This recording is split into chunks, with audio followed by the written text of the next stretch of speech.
Okay, thank you. Find the total number of three-digit numbers that are divisible by 6 and can be formed using the digit 1, 2, 3, 4, 5 with repetition. Okay, find the total number of digit. यहाँ पे देखो divisible by क्या बोला है 6 that can be formed 1, 2, 3, 4, 5 digit दिया with repetition बोला, without repetition नहीं, with repetition मतलब repetition allowed है इसमें. देखो let three digit number d1 d2 d3 and d1 d2 d3 are digit from this 5 digit given दिया. देखो d1 will never be 0 तो वो थ्री डिजिट में बनेगा ना, तो d1 नॉट इक्वल टू 0 लेना पड़ेगा. The number that are divisible by 6 it must satisfy two condition. पहली, it must be divisible by 2. The last digit मतलब last digit d3 must be even number and it must be divisible by 3 मतलब the sum of the digit d1 plus d2 plus d3 must be divisible by 3. देखो भाई, पहली divisible by 2, तो divisible by 2 मतलब नहीं कि S में कितना 1 2 3 4 5, इवन कितना है 2 4, सो d3 कैन बी ओनली 2 और 4. लास्ट डिजिट मतलब क्या रहेगा 2 और 4. डिविजिबल बाय 3 के हिसाब से, तो एस डी मतलब तीनों का सम इज अ मल्टीपल ऑफ 3. मतलब कौन से मिनिमम पॉसिबल सम क्या बनेगा 1 plus 1 plus 3 3 and maximum possible sum क्या बनेगा 5 प्लस 5 15. मतलब 3 6 9 12 15 ये आगे total sum. Systematically count the number can classify the digit in S based on the remainder when divided by 3.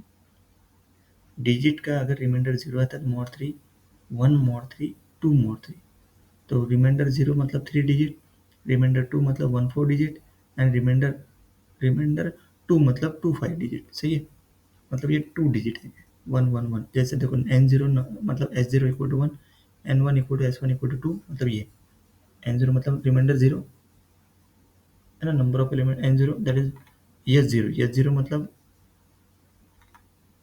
s0 ये है ना, number of element in s0 mod है ना 1, n1 इक्वल टू s1 जो है ना अपने अपने आगे किए ना, दिस इज 1 3, इस पे रिमाइंडर 1 आती है, s2 remainder 2 that is 2. Let consider the possible values for d3. So d3 equal to 2 लिया है ना, d3 केस 1 के हिसाब से नहीं, case 1 d3 equal to 2 even है ना, d3 इवन रहे तभी तो वो मल्टीपल ऑफ के मतलब डिविजिबल बाय क्या रहेगा, ये देखो ये कंडीशन डिविजिबल बाय 2 रहेगा. सही है, देखो d3 इक्वल टू 2 लिया,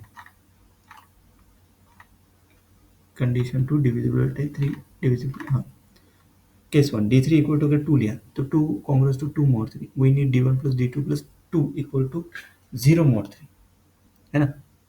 we need 2 d1 plus d2 plus d3 मतलब ये इसके लिए चेक करना है ना डिजिट 3 के लिए, मतलब वो 6 के लिए मल्टीपल ऑफ 6 मतलब मल्टीपल ऑफ 3 है कि नहीं, उसके लिए डिविजिबल ऑफ 3 है कि नहीं, उसके लिए चेक करना है 0 mod 3.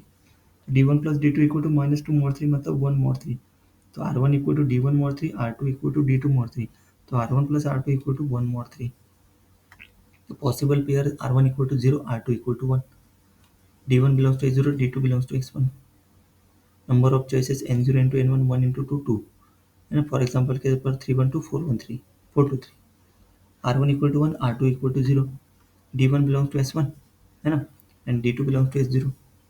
इसके हिसाब से number of choices n1 into n0 के 2 into 1 2, r1 equal to 2, r2 equal to 2 है ना, ये दो, इसमें भी रिमाइंडर 1 ही आएगा ना, है ना. 4 डिविजिबल बाय 3, रिमाइंडर इज 1, तो d1 belongs to s2, d2 belongs to s2. Number of choices n into n2, 2 into 4, 2 into 2 4.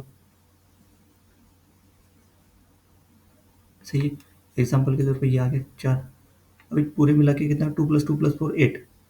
d3 equal to अगर 4 लिया तो 4 इक्वल्स टू 1 mod 2, मतलब d1 plus d2 plus 4 equals to 0 mod 3, मतलब d1 plus d2 equals to minus 4 mod 3, मतलब minus 4 मतलब equals to 2 mod 3. सही है.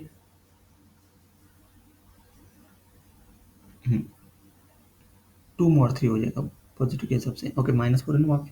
देखो तो r1 equal to d1 mod 3, r2 equal to d2 mod 3, तो r1 plus r2 congruence to 2 mod 3, तो r1 0 2 डाल दी, तो ये पॉसिबिलिटी कितना 2 बनती. देन r1 2 r2 0 ये भी पॉसिबिलिटी 2 बनती.